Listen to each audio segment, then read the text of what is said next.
હાલ સુરતની વાત કરવામાં આવે તો શહેરમાં ચૂંટણી વિરોધનો સૂર અલગ અલગ વિસ્તારમાં પ્રસર્યો છે।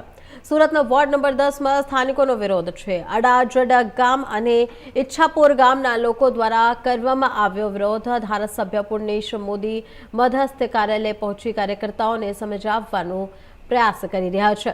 ગામના સ્થાનિક ઉમેદવારોને ટિકિટ ના આપતા વિરોધ કરવામાં આવ્યો। વોર્ડ નંબર 10ના ભાજપ મધ્યસ્થ કાર્યાલય પર મોટી સંખ્યામાં એકત્રિત થઈ વિરોધ વ્યક્ત કર્યો છે। તો સ્થાનિકને ટિકિટ નહીં મળે તો મતદાનનો વિરોધ કરવાની પણ ચીમકી આપી છે।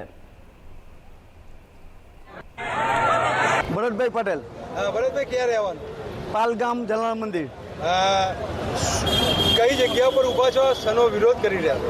મધ્યસ્થ કાર્યાલય ભાજપ વોર્ડ નંબર 10 અહીંયા ઊભો છું।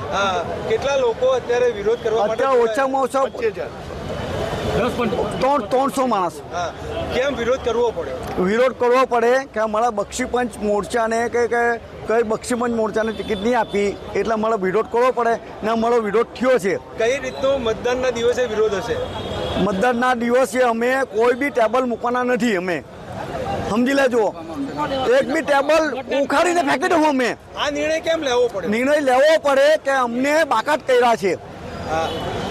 અત્યાર સુધી કઈ રીતે મતદાન થતું હતું ને આ કેમ આનો? અમે તો 1995 થી ભાજપ કાર્યાલયમાં ભાજપ માટે મહેનત કરતા આવ્યા છે ને કરતા આવ્યા છે ને બધું કરીએ જ છે, પણ આ વખતે અમારો બહુ વિરોધ થયો છે કે બક્ષીબેનને ટિકિટ નહીં આપી। જો આયાથી કતાર ગામના બેન છે મીનાક્ષીબેન પોવૈયા, એને અહીંયા લાવીને મૂકી દીધી ને ભરડી રહી છે 3 મહિનાથી અહીંયા। તો એને અમે કાલે પોલાવા બી લઈશું ને એના જે હોય તે ચૂંટણી પંચમાં અમે વિરોધ કરીશું। માંગણી સંતોષ આગળ શું કરશું? માંગણીની સંતોષ થાય તો ટિકિટ તો મળવાની જ નથી અમને। હવે પતી ગયો કેસ। 13 તારીખે આપણે કાલે એ છે ને 15 તારીખે ફોર્મ ખેંચવાની તારીખ છે, તો અમારે તો કોઈ આવવાનું જ નથી। અમારો બરાબર છે, તો અમે વોટિંગ નથી કરવાના। ચોખ્ખી જ વાત, ટેબલ નથી મૂકવાના અમે। કેટલા કામ? પાલ ભાઠા અડાજણ, એક જ મિનિટ, અડાજણ પાલ ભાઠા ભાટપોળ ઈચ્છાપોળ